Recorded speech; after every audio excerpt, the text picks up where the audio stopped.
Rory McIlroy has made some really big golf equipment changes in his bag this week at the Bay Hill Club and Lodge ahead of the Arnold Palmer Invitational in Windermere, Florida. And I'm going to go over each one of the changes Rory made, explain to you why he has made them, and try and help you understand Rory's thinking and see if it might be a wise move for you to make similar changes to your golf equipment bag heading into this season. Okay, so the big reason why Rory McIlroy is making golf equipment changes this week at Bay Hill is because he made a golf ball change a couple weeks ago, right before he won the 2025 AT&T Pebble Beach Pro-Am. You see, before that tournament, Roy had been playing a TaylorMade TP5X. This is a 5-piece golf ball. It is designed to maximize out speed.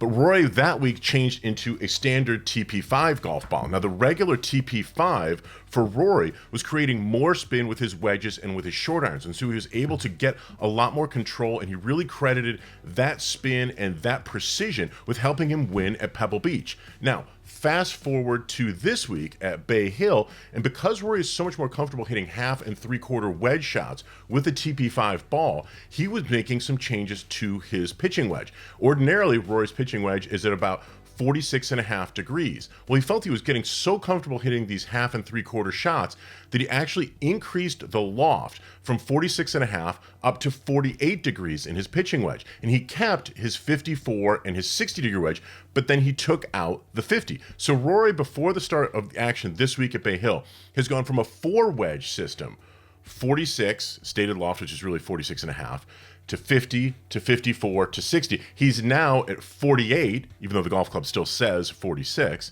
to 54, to 60. So that opened up one club in Rory McIlroy's bag that he could put in someplace else, and he decided to put it in at the top of his bag. Here's Rory in his own words Wednesday at Bay Hill. For a while, I've been looking for a club that sort of carries 300 in the air. I feel like there's a lot of golf courses we go to that really pinch in at like 310, 320, and I'd hit a 3-wood, or I can't hit driver because it's just too narrow. But then I'd hit my 3-wood that's going like 285, 290. But guys that are shorter than me are hitting driver sort of 300 or 310. So I feel like I was at a disadvantage in some ways, even to like people that hit it shorter than me, depending on the course setup. So I messed around with the mini driver last year, but I just couldn't quite get comfortable with it. So I've sort of been playing around with like stronger 3-woods. So this 3-wood that I have carries like 300, 305 in the air, which is a really good club for me to have.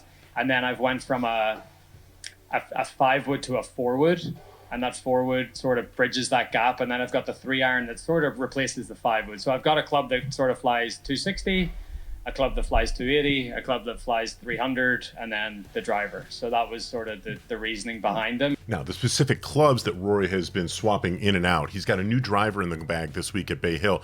He's switched to a TaylorMade QI35 driver with 9 degrees of loft. That strong lofted 3-wood is also a TaylorMade QI35 with 15 degrees of loft.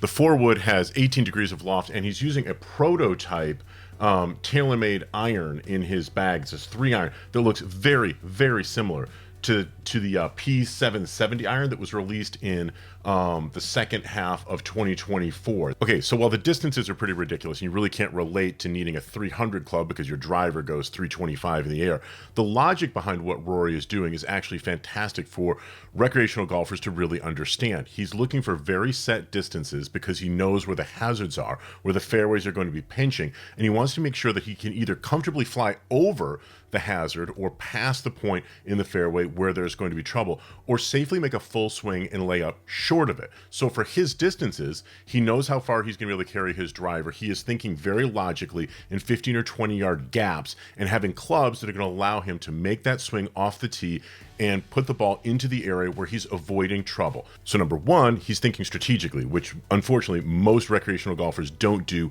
when it comes to their golf equipment. Number two, he's very open, obviously, to putting in different types of clubs, different tools into his bag to accomplish different jobs. If he needs to go all out on a long par 5 and there's no trouble, it's going to be driver all day for Rory. if there is a hazard, if there is something that he, really catches his attention, he now has a club that is going to be about 20 yards short of that driver with that new souped up 3-wood. Then a 4-wood for him makes sense, and then some type of an iron. This is a big reason why I love systems like Arccos and ShotScope and other shot tracking systems that are out there on the market today. It's very easy compared with days gone by for you to find out exactly how far you hit each one of your golf clubs and then set up your bag accordingly. Most people overestimate how far they hit each club in their bag. They think they hit their driver 250, when in reality it's much closer to say 220 or 215.